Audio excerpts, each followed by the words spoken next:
तो चलिए स्टार्ट कर लेते हैं सेट्स। सबसे पहले सेट्स का डेफिनेशन देखते हैं क्या होता है। देखो ये होता है collection of well defined objects. तो मोटा मोटी आप कह सकते हो कि सेट एक कलेक्शन होता है ना, कलेक्शन होता है, लेकिन इंपॉर्टेंट है that should be well defined. अब वेल डिफाइंड का मतलब क्या है? वेल डिफाइंड का मतलब होता है कोई एक कलेक्शन है, एक ग्रुप है। अब मैं कोई एक बंदा ले आया उठा के, अब उसके बारे में हमारा ओपिनियन क्लियर होना चाहिए कि ये जो है उस कलेक्शन से बिलोंग करेगा या नहीं करेगा। ठीक, क्लियर ओपिनियन होना चाहिए। जैसे ऐसा नहीं हो जाए कि मैं करूँ हाँ करेगा और बगल वाला बोला ना ना ना करेगा। अगर ऐसा हो रहा है तो वो कलेक्शन वेल डिफाइंड नहीं है, वो सेट नहीं है। समझ पा रहे हैं? चलो यहाँ क्वेश्चन करेंगे, आपको ज़्यादा क्लियर हो जाएगा। Given an element, there should be no confusion whether given element belongs to given collection और नॉट। कोई कन्फ्यूजन नहीं होना चाहिए। क्वेश्चन करते हैं, आपको ज़्यादा अच्छे से समझ में आएगा कि मैं क्या कहना चाहता हूँ। जैसे यहाँ पर मैंने कुछ क्वेश्चंस लिए हैं, ये एनसीईआरटी का क्वेश्चन है।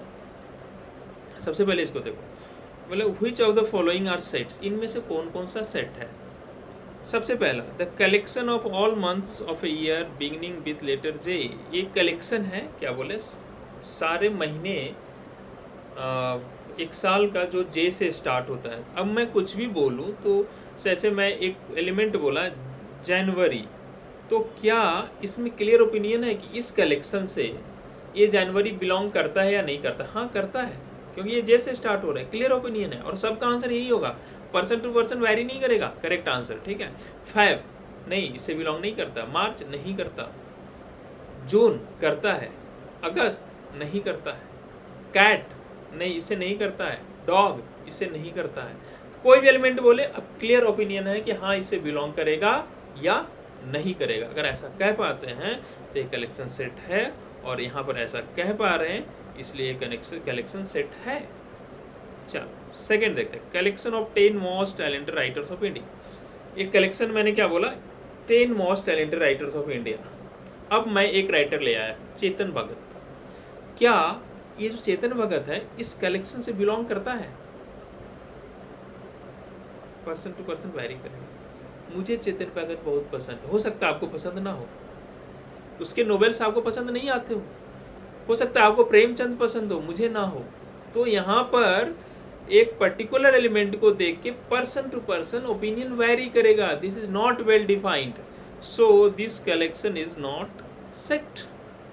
अगला, a team of 11 best cricket batsman of the world. India का दुनिया का 11 मोस्ट टैलेंटेड बैट्समैन। खुद से सोचो एक बार, क्या ये कॉन्ट्राडिक्शन नहीं होगा? क्या इसमें डायलेमा नहीं होगा? क्या कंफ्यूजन क्रिएट नहीं होगा? मैं बोला कि Virat Kohli is the best cricketer of the world. सामने वाला तुरंत बोलेगा ना ना वो बेकार है, उससे बेटर कोई और बोल जाएगा वो, है ना। तो ये पर्सन टू पर्सन इसमें क्या होगा, ये चीज़ें वैरी करने लगेंगी। तो सच कलेक्शन को हम फिर से सेट नहीं बोलेंगे। ये इसमें जो ओपिनियन है ये पर्सन टू पर्सन वैरी करेगा, तो ये ऐसे कलेक्शन को सेट नहीं बोलेंगे। अगला है the collection of all boys in your school. अब कोई एक लड़का को खड़ा कर दें और आपसे पूछूं कि एक लड़का जो है ये तुम्हारे क्लास का है कि नहीं, इन योर क्लास, तुम्हारे क्लास का है या नहीं है, तो उसका हर का ओपिनियन सेम होगा, यस या नो। ऐसा नहीं होगा ये अपने क्लास का, ना ना ये अपने क्लास का नहीं है, ऐसा नहीं हो सकता। इसमें ओपिनियन क्लियर होगा। सो दिस कलेक्शन इज सेट। अच्छा ये सेट नहीं था, ये सेट नहीं था, यहाँ क्रॉस करना था, हमने क्रॉस नहीं किया था। समझ पा रहे हैं? चलिए आगे दो तीन और बच रहे हैं, आप एज ए होमवर्क कर लेना, आपको ज़्यादा समझ में आएगा। अब कुछ स्टैंडर्ड सेट्स हैं जो आपको पता होना चाहिए। क्वेश्चन के अंदर ऐसे सिंबल्स यूज होंगे तो उसको हमें पता होना चाहिए पहले से। आप जानते होंगे पहले कैपिटल एन यूज करते हैं हम लोग किसके लिए, नेचुरल नंबर के कलेक्शन के लिए हम लोग कैपिटल एन यूज करते हैं। जेड यूज करते हैं हम लोग इंटीजर्स के कलेक्शन के लिए। क्यू यूज करते हैं हम लोग रेशनल नंबर के कलेक्शन के लिए। आर यूज करते हैं रियल नंबर्स के कलेक्शन के लिए। जेड प्लस यूज करते हैं पॉजिटिव इंटीजर्स के कलेक्शन के लिए। क्यू प्लस यूज करते हैं पॉजिटिव रेशनल नंबर्स के लिए। आर प्लस यूज करते हैं पॉजिटिव रियल नंबर्स के लिए। ठीक है, होप आप समझ पा रहे होंगे। अब sets are represented by capital letters. Set को हम लोग कैपिटल लेटर से रिप्रेजेंट करते हैं, लाइक ए बी सी, इस तरीके से। ठीक है, और सेट के एलिमेंट्स, उस कलेक्शन के एलिमेंट्स को जनरली हम लोग स्मॉल लेटर से रिप्रेजेंटेड बाय स्मॉल लेटर्स, ठीक है। अब और कुछ सिंबल आपको बताते हैं, बिलोंग्स टू और डू नॉट बिलोंग्स टू क्या होता है। जैसे ये लिखा हुआ है 1 और इस सिंबल को पढ़ते हैं belongs to. 1 belongs to natural number. क्या ये बात सही है? कोई बोलेगा हाँ 1 एक नेचुरल नंबर है, तो ये बात सही है, 1 बिलोंग्स टू नेचुरल नंबर। और यही जो ये साइन है इसको एप्सिलॉन बोलते हैं, बिलोंग्स टू पढ़ते हैं, इसमें ऐसे क्रॉस कर दिया तो इसको पढ़ेंगे do not belongs to, do not belongs to. तो 3/2 do not belongs to natural number, हाँ बात सही है। -5 do not belongs to positive rational number, ये तो नेगेटिव है, नहीं बात सही है। √9.3 बिलोंग्स टू रियल नंबर, क्या है बात सही है, हाँ √9.3 एक रियल नंबर है। तो आपने सीख लिया कि बिलोंग्स टू का साइन क्या होता है, डू नॉट बिलोंग्स टू का साइन क्या होता है। एक क्वेश्चन तो कर ही चुके हम लोग आगे अभी। अब सेट को रिप्रेजेंट करने का ना आपका 2 मेथड होता है। एक मेथड होता है आपको रोस्टर फॉर्म, दूसरा होता है टेबुलर फॉर्म, ठीक है। अब रोस्टर फॉर्म क्या होता है, रोस्टर फॉर्म के अंदर सेट जो कलेक्शन है उसको 2 तरीके से रिप्रेजेंट करते हैं, एक रोस्टर एक टेबुलर। अब दोनों को बारी बारी से देखते हैं तब आपको समझ में आएगा। रोस्टर फॉर्म में क्या होता है, जितने भी उस कलेक्शन के एलिमेंट्स हैं ना वो सबको हम लिस्ट करते हैं, सबको लिखते हैं। कोई भी 2 एलिमेंट लिखते हैं तो उनके बीच में कॉमा जरूर देते हैं, और सारे एलिमेंट्स को लिखने के बाद उसको करली ब्रैकेट से क्लोज कर देते हैं, और कोई एलिमेंट आगे हो या पीछे हो उनका ऑर्डर मैटर नहीं करता है। अभी एग्जांपल लेंगे तो आपको ज़्यादा बढ़िया स्किल क्लियर होगा। और किसी भी एलिमेंट्स को हम रिपीट नहीं कर सकते, repetition of elements not allowed. अब चलो अब यहाँ बिलोंग्स टू का बात करते हैं, उसको समझते हैं। जैसे ये है आपका रोस्टर फॉर्म में सेट लिखा हुआ है, देखो सेट लिखा कैपिटल लेटर से, करली ब्रैकेट से स्टार्ट हुआ है, 1 लिखा, उसके बाद कॉमा लिखा, फिर 3 लिखा, कॉमा लिखा, तो सारे एलिमेंट्स को लिस्ट करते हैं और करली ब्रैकेट से स्टार्ट करते हैं, एलिमेंट्स के बीच में कॉमा देते हैं, इसी को बोलते हैं रोस्टर फॉर्म। अब नीचे है कि आपको बिलोंग्स टू और do not belongs to sign इसमें रखना है। क्या 5 इस सेट से बिलोंग कर रहा है, हाँ, तो पहले में आपका हो जाएगा yes 5 belongs to this set A. अगला 8 बिलोंग, 8 है क्या उसके सेट के अंदर, क्या 8 इसमें है, नहीं, 8 do not belongs to this set. 0 third है, 0 क्या ए में है, नहीं ए नहीं है। 4 क्या है, 4, हाँ 4 इससे बिलोंग करता है। तो समझ गए ना, बाकी क्वेश्चन आप कर लोगे, कौन बिलोंग करता है कौन नहीं बिलोंग, उस सेट में है मतलब बिलोंग करता है, नहीं है मतलब बिलोंग नहीं करता है, ठीक है। चलिए नेक्स्ट क्वेश्चन देखते हैं, भी एनसीईआरटी का है। Write the following sets in the roster form. आपको इन सेट्स को किस फॉर्म में लिखना है, रोस्टर फॉर्म। रोस्टर फॉर्म क्या होता है, अभी आपको पता है ना, एलिमेंट्स करली ब्रैकेट से स्टार्ट करते हैं, एलिमेंट्स लिखते हैं, उसके बीच में कॉमा लिखते हैं। अब इसको पढ़ते हैं, ए एक सेट है करली एक्स, ये जो ऐसे डबल डॉट लिखा होता है ना, इसको पढ़ते हैं सच डैट, इसको पढ़ते हैं सच डैट। तो क्या लिखा हुआ है, एक्स सच दैट, एक्स जो भी है वो ऐसा है कि वो एक इंटीजर है और उसका वैल्यू जो है वो -3 से बड़ा या बराबर है एक्स, लेकिन लेस देन 7 है। तो ये पहला सेट है ए। अब इसे हमें लिखना है, तो अब देखो एक्स इंटीजर है, उसके बारे में बता रहा है, जो हमें लिखना है वो एक इंटीजर है और -3 से स्टार्ट होता है और -3 से बड़ा या बराबर है, तो आगे -3 से बड़ा -2 -1, वो इंटीजर है इसलिए -3 के बाद सीधा -2 लिख दिया। माइनस उसके लिए मैं बीच में -2.9 -2.5 ये सब नहीं लिख रहा, क्योंकि वो इंटीजर है। और कहाँ तक जाना है, 7 तक, -1 0 1 2 3 4 5 6, और 7 नहीं लिखेंगे क्योंकि 7 से लेस है, 7 पे इक्वल टू रहता तो 7 लिखते। तो ये हो गया इसका उस एलिमेंट्स का रिप्रेजेंटेशन किस फॉर्म में, रोस्टर फॉर्म में। एलिमेंट सारे हमने लिस्ट किए हैं, उनके बीच में कॉमा से सेपरेट किया है। अब -3 -2 ऐसे लिखा, कोई इसको -2 -3 ऐसे करके लिख दे, कोई फर्क नहीं पड़ता, ऑर्डर एलिमेंट्स का मैटर नहीं करता, कोई एलिमेंट को रिपीट नहीं कर सकते रोस्टर फॉर्म में, ये हमें ध्यान रखना है। चलिए सेकेंड को भी हम लोग रोस्टर फॉर्म में रिप्रेजेंट करते हैं रोस्टर में, ठीक है। x says that x is a natural number less than 6। अब x ऐसा है कि वो नेचुरल नंबर है 6 से छोटा। नेचुरल नंबर कहाँ से स्टार्ट होता है, 1 से, 2 3 4 5 6 नहीं आएगा क्योंकि 6 से छोटा है, लेस देन 6। समझ पा रहे हैं ना। चलो तीसरा क्या बोला, x such that x is a 2 digit natural number such that sum of digit is 8। अब वो सारे एलिमेंट 2 डिजिट के लिखने हैं जिनका सम 8 है। तो सबसे छोटा 2 डिजिट का नंबर कौन सा है जिसका सम 8 है भाई? 17, फिर 26, फिर 3 यहाँ लिखा तो अगला क्या ऐड करेंगे तो 8 हो जाएगा 5, 4 लिख दिया तो 4 4 8, 5 लिख दिया तो 3, 6 लिख दिया तो 2, 7 लिख दिया तो 1, 8 लिख दिया तो 0। अब कोई नहीं, अब तो 9 चला गया। समझ पा रहे हो? एलिमेंट्स को आगे पीछे आप कर सकते हैं। अच्छा चलो, सी हो गया। डी क्या है? x is a prime number which is divisor of 60। Prime number जो 60 को डिवाइड करता है। क्लास 10th में आपने प्राइम फैक्टराइजेशन पढ़ा है। एलसीएम एचसीएफ निकालने के लिए कर दो ना प्राइम फैक्टराइजेशन। 2 से कितना टाइम्स 30, 2 से कितना टाइम्स 15, 3 से 5। तो डी क्या हो जाएगा आपका? 2, फिर से 2 है लेकिन 2 को दोबारा नहीं लिखेंगे क्योंकि एलिमेंट्स रोस्टर फॉर्म रिपीट नहीं कर सकते। फिर अगला 3 and then 5, next 5th। E set of all letters in the word trigonometry. अब ई ट्रिग्नोमेट्री है तो उसमें क्या लिखेंगे? टी आर आई जी ओ, सारे लेटर्स लिखने हैं ना इसमें। टी आर आई जी ओ, फिर से क्या आ रहा है? ओ, ट्री गो नो, फिर से ओ आ रहा है तो ओ को वापस से नहीं लिखेंगे। ट्रिगो सारे लेटर्स लिख रहे हैं, वो रिपीट नहीं करना। N O M M E, T आया, टी वापस नहीं लिखेंगे क्योंकि टी लिख चुके हैं। फिर आर, फिर वाई, खत्म। सारे लेटर्स लिख दिए। लास्ट वाला बेटर कर लेना ना, ठीक है। अब ये था अपना रोस्टर फॉर्म, ठीक है। Okay, hello students, welcome to my channel. और आज हम सेट थ्योरी को आगे बढ़ाते हैं और आज हम लोग सेट बिल्डर फॉर्म पढ़ने वाले हैं।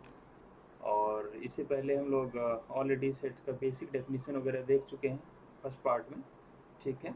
और नीचे आपको डिस्क्रिप्शन में टेलीग्राम चैनल का लिंक मिल जाएगा जहाँ पर जो भी हम पढ़ा रहे हैं इसका PDF आपको वहाँ से मिल जाएगा। नोट्स अगर चाहो तो ना भी लिखो, बस क्वेश्चंस को ट्राई करते रहना, ठीक है। चलिए, तो टेलीग्राम के चैनल का लिंक नीचे देख लीजिएगा, जिसपे आपको बेनिफिट ये है कि उसमें आपको मैं टेस्ट भी प्रोवाइड करूँगा, PDF तो मिलेगा ही मिलेगा, साथ में अपकमिंग लेक्चर्स कौन सा है, ठीक है, ये सारा आपको वहाँ पर टेलीग्राम चैनल के अंदर सारे नोटिफिकेशंस आप ले सकते हैं और अपने स्टडी को ज़्यादा अच्छे तरीके से प्रोग्राम कर सकते हैं कि हमें कैसे कैसे काम करना है। चलिए स्टार्ट करते हैं। सेट बिल्डर फॉर्म ऑलरेडी इससे पहले हम लोग देख चुके हैं कि सेट को रिप्रेजेंट करने का 2 तरीका होता है। एक रोस्टर फॉर्म होता है, ठीक है, और दूसरा it is tabular form. This is not tabular form, this is set builder form. Second तरीका जो होता है सेट को रिप्रेजेंट करने का, ये आपका होता है सेट बिल्डर फॉर्म, ठीक है। तो हम लोग आज स्टार्ट करने वाले set builder form. Roster form के अंदर हम लोग क्या करते थे कि सेट को सारे एलिमेंट्स को लिस्ट करते थे, कॉमा के साथ एक एलिमेंट से दूसरे एलिमेंट को सेपरेट करते थे। लेकिन सेट बिल्डर फॉर्म में क्या होता है, हम लोग पहले क्या लिखते हैं? एक्स सच दैट, एक्स लिखा और उसके बाद लिखा, इसको पढ़ते हैं सच दैट, लास्ट लेक्चर में हमने बात किया था। और common property possess by all elements, यानी जितने भी उस सेट के अंदर है सबके अंदर एक कॉमन प्रॉपर्टी होगा, वो हमें वहाँ पर मेंशन करना पड़ता है।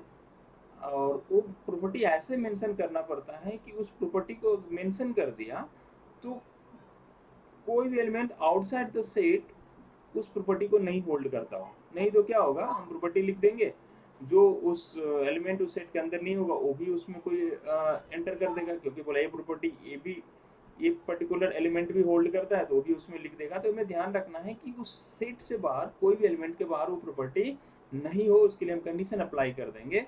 और साथ में ये भी ध्यान रखना है कि सेट का कोई एलिमेंट छूटे ना। 2 बातें ध्यान रखनी प्रॉपर्टी लिखते समय, कोई बाहर का एलिमेंट उसमें ना आ जाए और जो हमारा कलेक्शन में एलिमेंट है वो छूटे ना। 2 बातें हमें ध्यान रखना है प्रॉपर्टी लिखते समय, ठीक है। चलो क्वेश्चन स्टार्ट करते हैं। Right the following sets in the set builder form. तो पहला है, आप ये तो लिख ही लोगे एक्स सच दैट। अब आगे ऐसा प्रॉपर्टी लिखना है जो इन सभी एलिमेंट्स के पास होना चाहिए। इन सब एलिमेंट्स के पास क्या प्रॉपर्टी है यार, इस सभी के सभी ना 3 के टेबल वाले हैं ना, 3 1 जा 3 3 2 जा 6 एंड सो ऑन। ठीक है, तो हम लोग बोल सकते हैं they all have property x equal to 3n।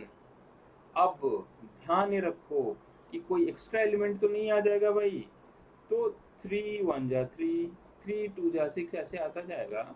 लेकिन n तो हमने बताया नहीं कि 1 रखना है, कोई 1.1 भी रख देगा, 1.2 भी n का वैल्यू रख देगा। तो उसको बचाने के लिए हम लिख देते भाई n जो है वो नेचुरल नंबर है, मतलब तुम 1 से स्टार्ट करना। अच्छा, तो 1 से स्टार्ट करना, तो 3 1 जा 2 3 1 जा 3 3 2 जा 6 3 3 जा 9 ऐसे लिखते जाएंगे, 3 4 जा 12, लेकिन 3 5 जा 15 वो सारा लिख देगा। क्या ध्यान रखना है, कोई छूटे ना, इससे कोई छूट नहीं रहा है, लेकिन एक्स्ट्रा बहुत सारे एलिमेंट आ जाएगा, एन का वैल्यू कुछ भी रख देगा। तो हम मेंशन कर देते हैं एन का वैल्यू जो होना चाहिए लेस देन और इक्वल टू 4। आप मैक्सिमम एन का वैल्यू 4 रख सकते हो।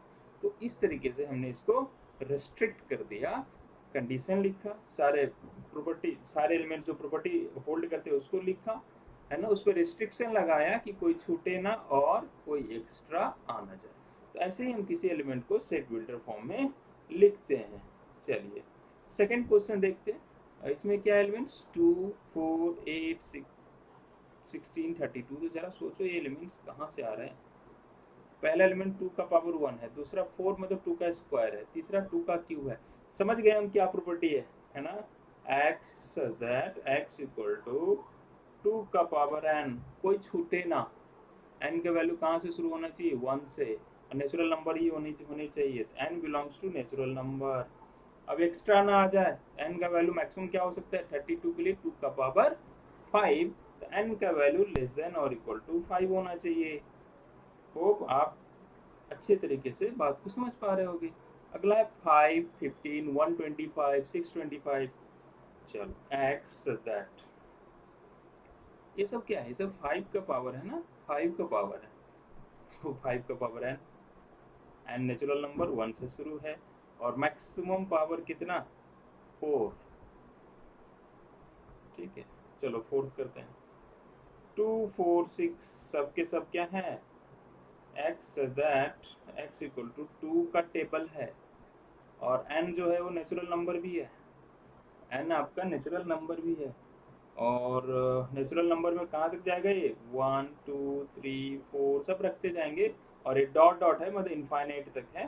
तो आपको अपर कंडीशन कोई नहीं लगाना, सभी को आने देना है 2 के टेबल का सारा एलिमेंट। ठीक है, लास्ट बात है तुम्हारे लिए, होमवर्क छोड़ देते हैं। ठीक है, तो आप समझ पाएंगे कि how to write a set in set builder form. अच्छा, फिफ्थ का आंसर यहाँ लिखा हुआ है, हाँ देख लेना। हाँ अब है ये क्वेश्चन, देखो भी एनसीईआरटी का question, match each of the set on the left in the roster form to the same set on the right described in set builder form. अब एक ही सेट को जिसे इधर रोस्टर में लिखा हुआ है वही इधर सेट बिल्डर में फॉर्म करना है, और हमें मैचिंग करना है कि कौन किससे मैच कर रहा है।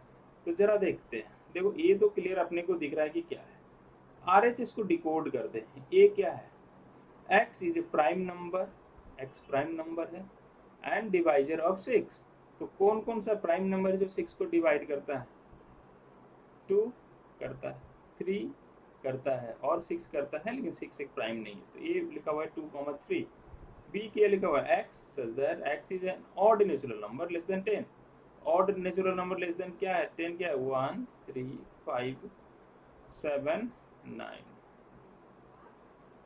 सही है। सी x such that x is a natural number and divisor of 6, natural number divisor of 6 1 2 3 6।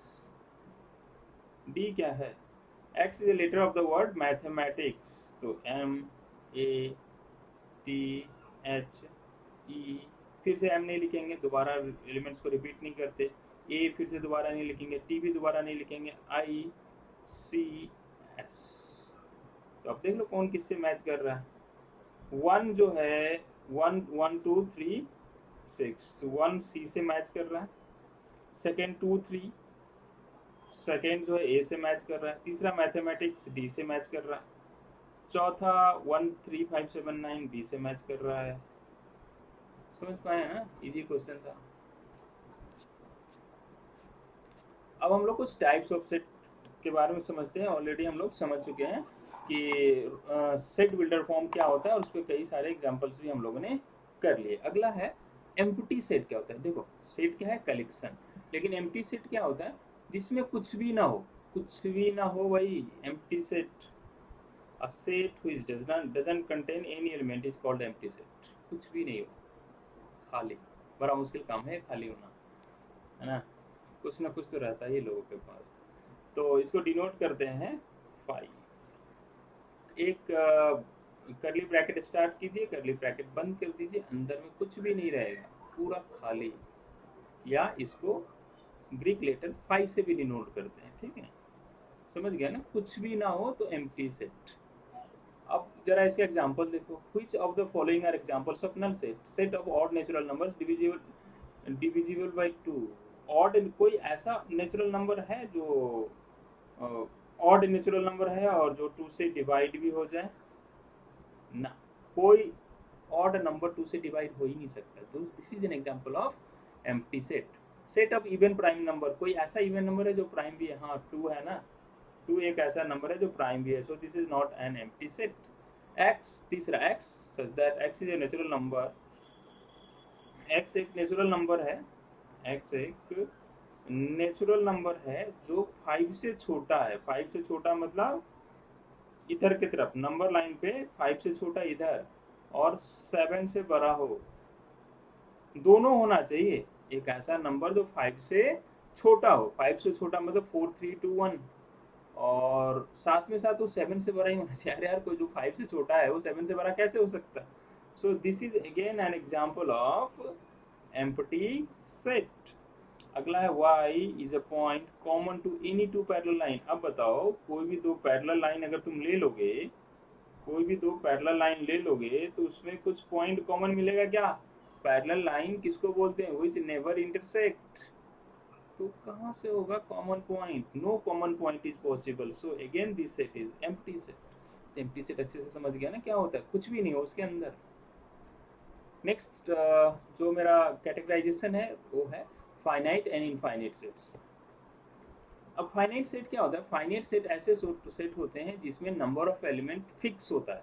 बता सकते हैं कि 50 है, 100 है, 1000 है, 1 लाख है, करोड़ है। इनफाइनाइट सेट जिसकी कोई गिनती ना हो। जैसे यहाँ पर हमने एक सेट लिखा है 1 2 3 4 5 डॉट डॉट डॉट, 3 डॉट का मतलब इनफाइनाइट तक गया। बता सकते हैं कि number of elements in A, N of A मतलब होता है number of elements in set A. कितने नहीं बताया जा सकता, there are infinite, so this is an example of infinite set। सारे नेचुरल नंबर लिखे हुए हैं, ठीक है। जैसे यहाँ b एक सेट है a e i o u, क्या आप इसके अंदर बता सकते हैं कि कितने एलिमेंट्स, हाँ बताया जा सकता है 5 है, वोवेल से इंग्लिश लेटर के। So number of elements in set b, n of b is 5, ठीक है। Which of the following are sets are finite and infinite? The set of months in a year, yes, this set is finite set। क्यों भाई finite set, क्योंकि 12 ही तो होते हैं। ये वाला set no, this is not finite set।